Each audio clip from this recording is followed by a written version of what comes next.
In this episode of reDefine, we sat down with Doug Gordon, shock value master and recent recipient of a UN Leadership Award.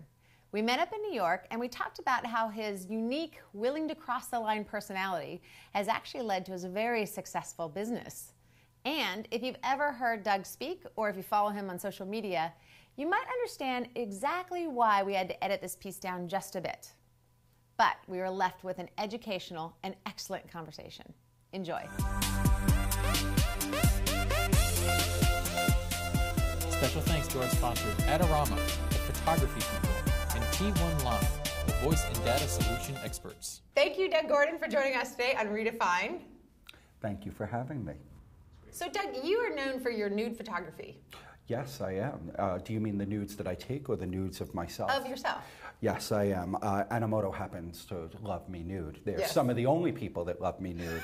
But this year's one's going to be even better. In the past, I've done the George Costanza pose. Yes. I've done the Bo Jackson topless pose with the tripod. Super hot. This year, I decided to mimic a very, very famous photo of the U.S. men's Olympic water polo, where they're standing completely nude, and they have the water polo ball in front of their area.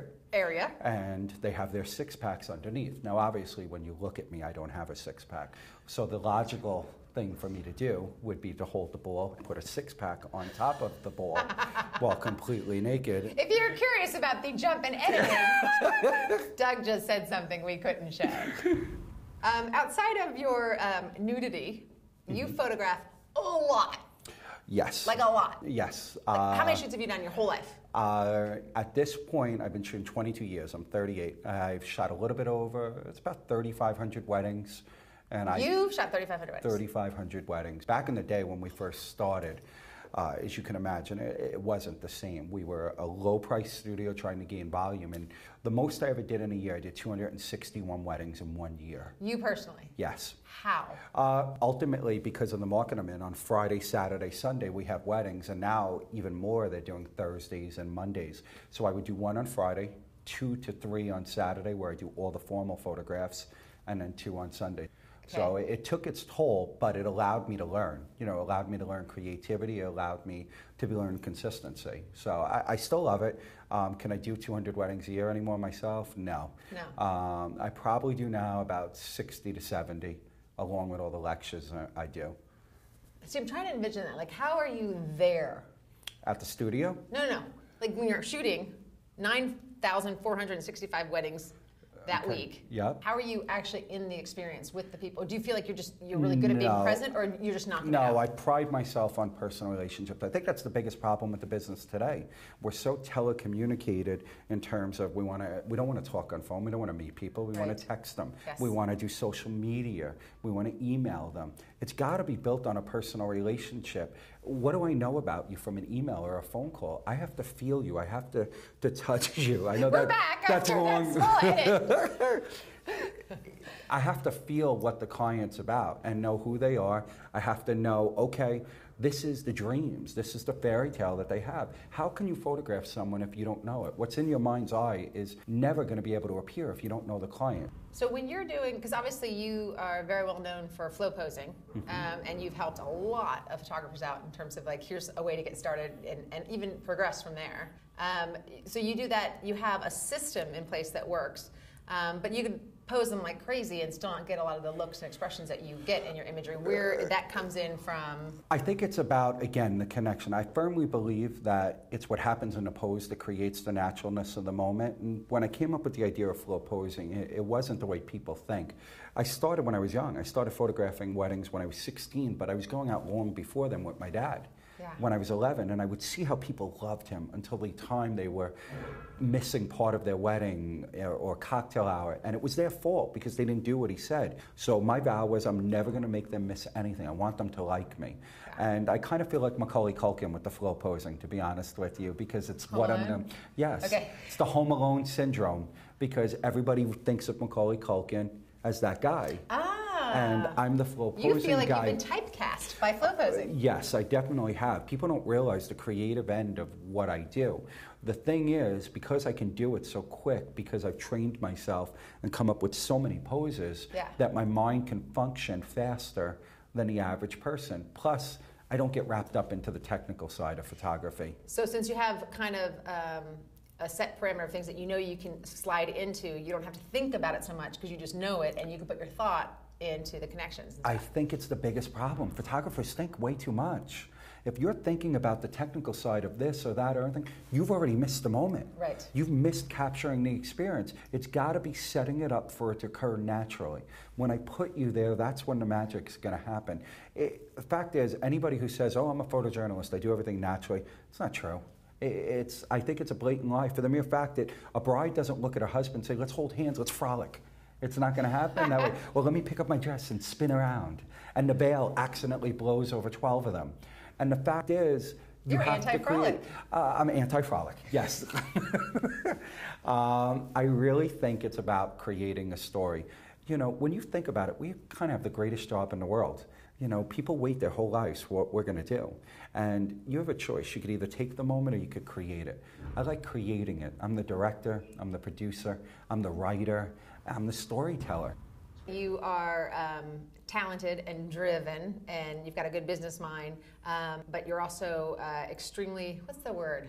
When you're funny but over the top and also very dangerous in the words you'll say. You skate on the edge. You're close to crossing the line. And you, no, not close, you cross it often. Okay, thank you. How much of that part of your personality, that being comfortable crossing the line in a way that shocks people, but also makes them laugh? I mean, how much of it is real? No, I know I spent time with you. It's real. But when you're actually with your clients and you pull some of that out.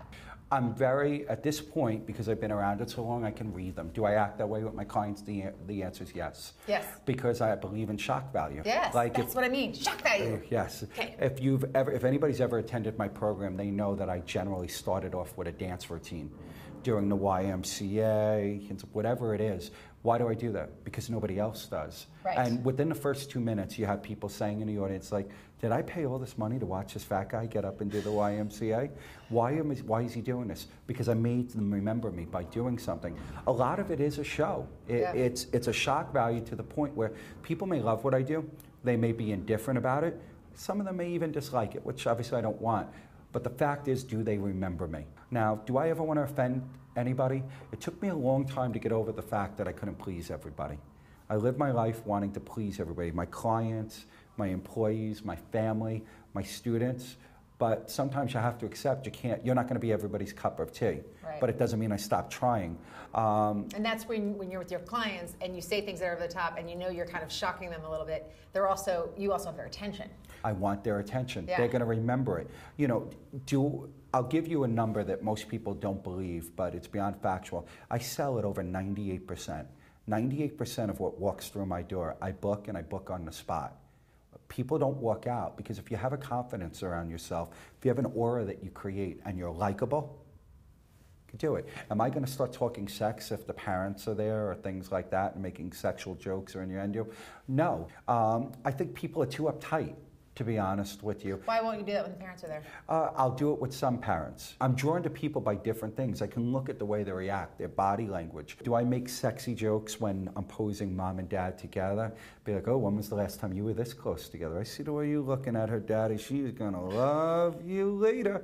And just, it makes people smile. Yeah. It's creating a natural look. Yeah. My job is to draw it out of them. Of course I flirt. Yeah. I flirt with the grandmothers. When, come on, baby, all right, you come over here, grandma, you little sex pot, you, look at you, girl. Grandma. And what do you think grandma does? She laughs. She feels sexy again. Grandma, I cannot wait to dance with you later, girl. Because it's about making people feel good about themselves. Yeah. I think now more than ever, most people are very self-conscious of themselves, their weight, their personality. Especially when there's a camera in their face. Everything. My job is not to be a camera, it's to be a personality. Right. It's a stage show. As most people that are good in front of the camera, in front of people, we're usually very introverted people. You know, I'm actually, and I know people, you're not going to believe it, no, I'm very shy. I like being the center of attention, but that's almost, in a way, I know I'm delving into the personal side, that's because it's like I need that little confidence boost. Oh, people like you, they think you're funny. That's kind of where successful people come from, I think. So yeah, and I do think there is a significant difference between putting on a show and acting versus getting into a character that will enable you to perform in a capacity that you don't always feel is so comfortable for you. Yes. And I feel like you're saying it's more the latter with you in terms of you'll kind of almost push yourself there and get uncomfortable yourself, but then you know you can succeed at that. Yeah, it's not threatening. I'm a married guy who absolutely adores his wife. Yeah. She is the love of my life. Everything sets around her and my kids. Yeah. So I am the least threatening person you're ever going to meet. So you also got like the United Nations Man of the Year. What is that? It's not quite the Man of the Year, but let's just say it's something that I never even imagined. I think we all dream of certain recognition, and then when George Varanakis from WPPI called me and said, the United Nations wants to honor you with a leadership award. It was basically the 2011 Leadership Award for Portrait and Wedding Photographer of the Year. To say the emotions that I felt at that point, sorry, I'm trying not to. You're like Oprah here trying to get tears out of me.